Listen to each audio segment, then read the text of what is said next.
Sometimes you need to take an existing block and modify it into a new block. Now, the explode command can help. Let's open up the annotation example file again. Now, the explode command explodes a compound object when you want to modify its components separately. That means it breaks down the object like a block into its basic objects. You can also use it to explode a polyline to break that polyline up into its regular lines and arcs. You can also explode multi-line text, making each line of that text single line text. Go to Model Space. Once you explode something, the objects can be edited now outside of the block, leaving the other block instances in the file alone and unchanged. Other objects that can be exploded include dimensions, polylines, regions, etc.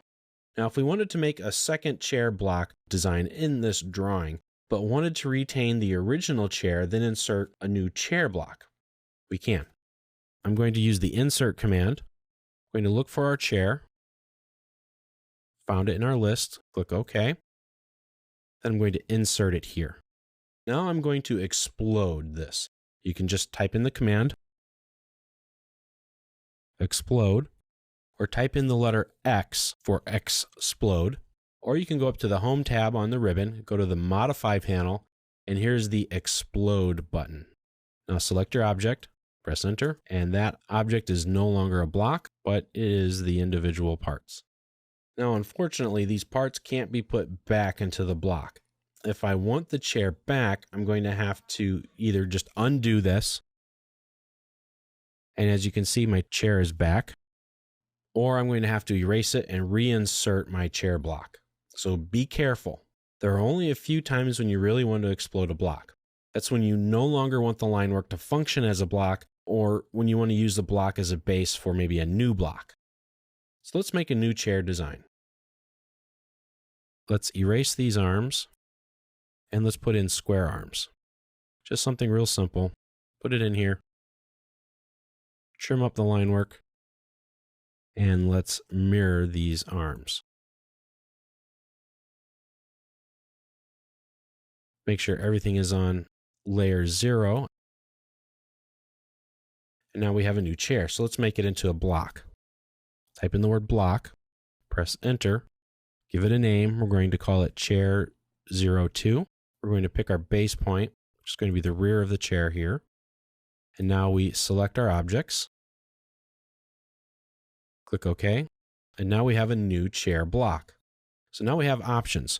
When we go to insert a chair, we have chair, or we have chair 02. And that's our new chair block. So that's one reason and one good use for the explode command. Well, let's open up another file. Let's look at the attributed block example file. I'm going to show you what happens when you explode an attributed block. This is where the explode command can get kind of hairy.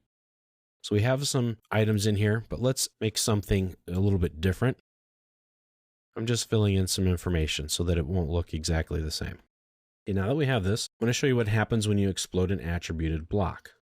Go to the explode command, select it, and press Enter. Wait a minute, where'd all my text go? You see, that's what happens. It loses the values of the attributes and refers back to, if I double click on here, it refers back to the tag line that you inserted or typed in when you created that attribute definition. So remember that. And the only way to change this text now is to edit this here. Now notice something, I put spaces in there. A tag cannot contain spaces, so keep that in mind. Be careful when you explode a block, especially an attributed block. You could lose important data. Let's undo this. I'm going to copy this block just so that we can see the original. I'm going to copy it one more time. I'm going to leave this one the way it is. I'm going to explode the bottom block. But what happens if you need to explode this title block, but you want to retain all of that information that's in there? Well, you're in luck. You can use the burst command. Type in the word burst, press Enter, and then select the block. Press Enter again, and look, it looks the same. My drawing is great. It doesn't look like this. When I double click on this, It's actually single line text. So the burst command is extremely similar to the explode command, only that it will retain the text values that you put into your attributed blocks and will convert it to regular single line text. You use the explode command to get the basic elements of a block, but you use the burst command to get its data.